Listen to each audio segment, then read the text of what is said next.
bombastic side eye, criminal offensive side eye. Tapi bohong.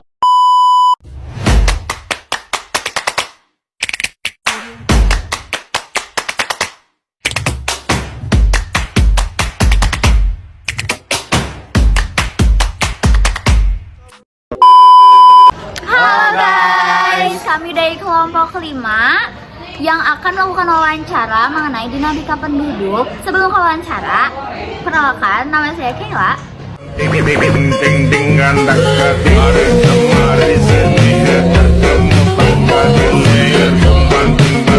Nama saya Agnes.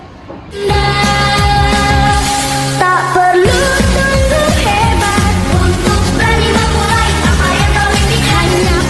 Nama saya Najwa.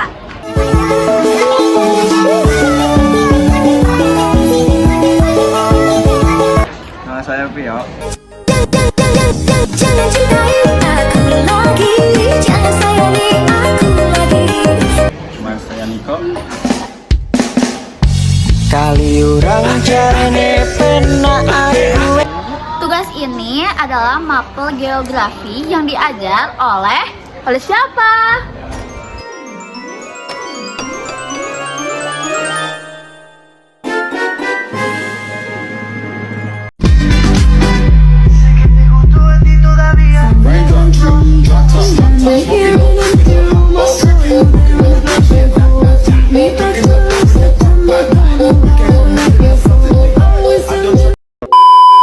Bapak izin bertanya, sebelumnya Bapak siapa?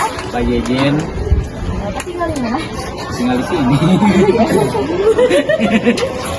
Aslinya mah di Garut tuh. Oh, jauh banget. Umur Bapak berapa sekarang? 42. Oh, aku mau bertanya nih, kira-kira di wilayah Bapak itu kondisi airnya gimana? Bersih atau? Oh, nggak hujan sih. Bersih. Kalau hujan ya biasa. Tapi kalau airnya suka kurang nggak? Kalau musim panas tuh? Masih banyak. Alhamdulillah, masih belum ada. Tapi kalau wilayahnya itu kayak kumuh atau? Enggak, persawahan asri. Aku pindah ke sana. Kalau wilayah tempat tinggal Bapak itu strategis. Strategis. Daerahnya daerah apa? Ya, jalur depan lintas provinsi jalan. Sekarang ini. Dataran rendah. Ya, biasanya jadi dataran rendah lah. Biasanya di sana itu mata pencahariannya apa Pak? Paling banyak petani, tapi ya sebagian petani, sebagian pedagang, sebagian pekerja ke Bandung. Kalau di wilayah Bapak itu udah banyak gak warga yang pakai sistem kabel kan masih di kabel. Oh udah. Kalau kondisi ekonominya itu menengah atas atau menengah bawah? Kayaknya menengah ke atas. Itu berwawancara itu juga. Misalnya kalau petani ya sebagian ada menengah ke bawah kan, jadi mata pencariannya macam-macam, ada pedagang. Jarang-jarang petani sekarang, anak-anak sekarang kan udah nggak jarang ada ini, penyarinya kerja pabrik, Tapi kalau di wilayah Bapak selalu dapat bantuan dari pemerintah sembako. pasti ada. Tapi kan karena suka banyak anak-anak sekarang yang kayak cari kerjanya ke kota gitu, jadi kekurangan penduduk gak? Sedikit saya jadi bisa padat.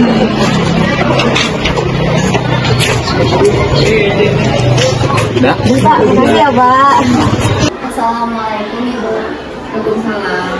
Sebelumnya mohon maaf mengganggu waktunya. Kami melakukan wawancara sedikit tentang kondisi wilayah di tempat tinggal Ibu. Sebelumnya dengan Ibu siapa? Ibu Sera. Kalau umur Ibu berapa? 29 tahun. Kalau Ibu tinggalnya di mana? Ibu rumahnya di Padang, Ciberem. Kalau di sana tuh wilayahnya wilayah dataran tinggi atau rendah? Dataran tinggi. Berarti kalau di situ sering mengalami gempa atau banjir nggak? Gempa lumayan sering, kalau banjir sama sekali nggak pernah. Berarti kondisi air di wilayah itu masih bersih ya? Bersih banget. Kalau misalkan cuci nggak, jangan, kalau misalkan air, kalau di rumah yang airnya kotor suka ngendap kan. Kalau ibu tuh nggak pernah ngendap, termasuk di mesin cuci. Kalau mesin cuci dikuras nih, dibuka si tutupnya, pasti kan kuning-kuning. Kalau di ibu sebulan, 2 bulan nggak diganti pun, nggak dibersihin pun tetap bersih banget. Kalau misalkan di wilayah ibu itu sudah banyak yang menerapkan sistem KB belum? KB ibu nggak tahu ya, cuman di tempat ibu bidannya banyak gitu, jadi ibu tidak tahu orang tuh berapa persen KB-nya, nggak tahu karena peningkatan kelahirannya lumayan tinggi setiap bulannya. Berarti di wilayah ibu angka kelahiran di wilayah ibu cukup tinggi ya Bu? Cukup tinggi dibandingkan kematiannya. Kelahirannya hampir setiap bulan selalu ada. Nah, kalau misalkan di saat kondisi COVID-19 itu di wilayah ibu cukup banyak yang angka kematian Bu? Angka kematian karena COVID bisa terhitung jari kurang dari 5. Ini bertanya lagi Bu, apakah wilayah Ibu suka mengalami kemacetan? Bagaimana tanggapan Ibu? Sering, tapi hanya pagi hari aja karena kalau wilayah rumah ibu tuh pada itu bisa nembus ke Pajajaran, ke IP, SMA 9, arahnya ke situ, terus ke arah Bandung. Jadi macetnya hanya pagi hari karena untuk sekolah dan kerja. Apakah tempat tinggal Ibu merasa kumuh? Enggak. Bagaimana kondisi ekonomi di wilayah Ibu? Apakah menengah ke atas atau ke bawah atau yang lain? Campuran, jadi yang kerja itu hanya beberapa yang nggak kerja, jadi sama-sama seimbang gitu. Apakah tempat tinggal Ibu itu wilayah yang strategis? Ya strategis karena bisa nembus ke jalan manapun. Apakah tindakan yang dilakukan warga wilayah Ibu saat terjadi bencana alam? Kebetulan nggak pernah terjadi gimana-gimana ya, jadi nggak pernah banjir, nggak pernah longsor, nggak pernah gimana-gimana. Kalaupun gempa itu yang masih kecil dan wajar. Apakah wilayah tempat tinggal Ibu termasuk padat penduduk? Padat banget karena orang yang datangnya banyak dari luar kota gitu. Apakah di tempat tinggal Ibu tingkat penganggurannya tinggi? Alhamdulillah semuanya kerja, nggak ada yang nggak kerja. Di wilayah Ibu rata-rata nikah di umur berapa? Yang pasti nggak di bawah umur. Mereka ada yang 30, ada yang 25, ada yang 26, jadi pas dengan umurnya, nggak pernah ada yang di bawah umur. Apakah wilayah Ibu mengalami kendala sampah? Yang kalau kalian masih ingat masalah yang TPS-nya yang kebakar, itu lumayan agak terganggu karena menggunung sampah di setiap depan rumah itu banyak, belum di jalannya banyak. Nah itu yang jadi kendala pada saat itu gitu. Tapi sekarang sudah mulai agak membaik sedikit. Apakah wilayah Ibu mendapatkan bantuan dari pemerintah? Iya, cuman karena mungkin tidak merata, jadi yang dapatnya itu lagi gitu. Jadi yang harusnya dapat malah dapatnya tuh yang mampu. Kalau di rumah ibu masih tidak merata seperti itu, masih banyak. Baik, terima kasih Bu. Sama-sama. Maaf mengganggu waktunya. Sebelumnya, Bapak namanya siapa? Pak Iwan. Umur Bapak berapa? 42. Kita dapat tugas geografi gitu tentang dinamika kependudukan. Nah, mau nanya-nanya yang pertama. Yang pertama, di wilayah Bapak, apakah ada pembantuan pemerintah kayak beasiswa kayak gitu buat sembako, Pemantauan bantuan dari pemerintah ada, di antaranya bansos ya? Iya. Bansos untuk orang-orang yang memiliki riwayat tidak mampu dan itu, tapi tidak semuanya karena ada yang mampu ada yang tidak. Jadi udah di mungkin itu ajuan dari ketua RT masing-masing atau ketua RW-nya bantuan yang sifatnya untuk masyarakat yang mampu. Lalu selanjutnya apa? Pak, di wilayah Bapak atau Ibu terkendala sampah atau enggak? Terkendala sampah. Sampah terkendala juga ya, diantaranya saat tempat pembuangan akhir Sinar Bakti gitu yang di kebakaran ya. Nah itu sempat terjadi krisis sampah di mana kita harus pulang di sampah, kita bingung, ada yang membakar juga, ada yang mentah juga, ada yang dikubur. Ya, akhirnya solusinya adalah pulang pilih sampah.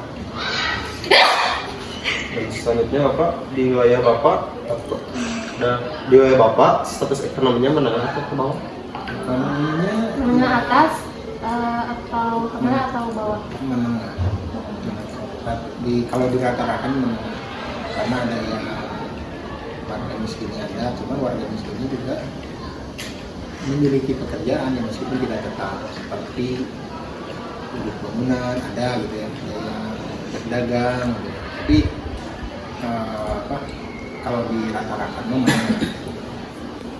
Selanjutnya Bapak, di daerah Bapak bencana alam apa yang pernah terjadi di wilayah Bapak? Bencana alam kalau di Cimahi ini kan terukur ya, mungkin bencana alamnya tidak terlalu yang parah, paling ya melanda itu banjir gitu ya, itu pun tidak terdampak langsung karena paling yang terdampak itu saat banjirnya itu saat akses masuk, tidak terlalu dampak lah. Kalau di Cimahi mungkin sama ya, semua juga melihat kalau misalkan terdampak pasti jadi viral dan jadi berita, yang paling kan masih biasa-biasa. Selanjutnya Bapak, di wilayah Bapak pernah terdampak DBD atau penyakit? DBD sampai sejauh ini alhamdulillah tidak, meskipun ada beberapa warga yang pernah gitu ya, walaupun 1-2 anaknya tapi berhasil ditangani. Jadi tidak endemi, karena bukan termasuk kejadian luar biasa karena hanya 1-2 orang aja. Selanjutnya berarti di wilayah Bapak apakah airnya keruh atau bersih? Alhamdulillah termasuk yang bersih dan karena airnya air bor, sumur bor belum masuk. PDAM sudah masuk, cuman sifatnya yang pinggir jalan gitu, kalau masuk gang itu belum. Jadi yang di luar PDAM itu masih menggunakan sumur bor, dan sumur bornya itu termasuk kategori bagus karena menurut informasi dari tukang sumur bor di daerah Cimahi Tengah itu termasuk bagus. Cimahi Tengah, kalau Bapak kan dengan Cimahi Tengah termasuk bagus karena kedalaman 30 meter itu sudah kategori bagus, masih normal gitu, tidak terkendala banyak bebatuan yang banyak gitu. Airnya masih stabil gitu. Selanjutnya apakah di wilayah Bapak itu wilayah yang kumuh atau yang bersih? Terjaga lingkungannya? Bisa dikatakan terjaga karena rutin di lingkungan Bapak itu ada Jumat bersih ya, program-program daerahnya itu ya, ada bersih, ada juga karena dekat dengan kelurahan juga, kelurahan Padasuka itu ada langsung di tim dari kelurahan yang sering mengontrol. Jadi pas fungsi atau ada kunjungan siapa gitu dari misalkan anggota dewan atau pernah gitu ada wali kota, itu langsung serempak mengerjakan lingkungan ini. Jadi termasuk bersih, tidak termasuk kategori kumuh. Lalu selanjutnya, apakah wilayah Bapak itu padat penduduk? Bisa dikatakan padat, tapi kalau untuk di lingkungan Bapak masih ada lahan-lahan kosong, tapi untuk perumahannya ya bisa dibilang padat karena banyak yang rumahnya, satu rumah itu terdiri dari 2 sampai 3 keluarga. Paham? Nah, neneknya, kakeknya misalkan anaknya dua-duanya udah nikah. Nah, di situ jadi satu rumah itu bisa ada yang 3 keluarga, bisa sampai seperti itu. Jadi bisa satu rumah itu banyak orang gitu. Jadi bisa dikategorikan sudah memasuki padat penduduk gitu. Lalu yang terakhir, apakah di wilayah Bapak sudah menerapkan sistem KB? KB ada ya, karena itu juga masih program kelurahan gitu ya. Dan di lingkungan Bapak juga termasuk program BKKBN gitu ya. Sering penyuluhan di daerah kelurahan dekat Bapak untuk penerapan hidup KB keluarga berencana cukup bulanan. Baik, terima kasih Bapak. Makasih, maaf ganggu waktunya.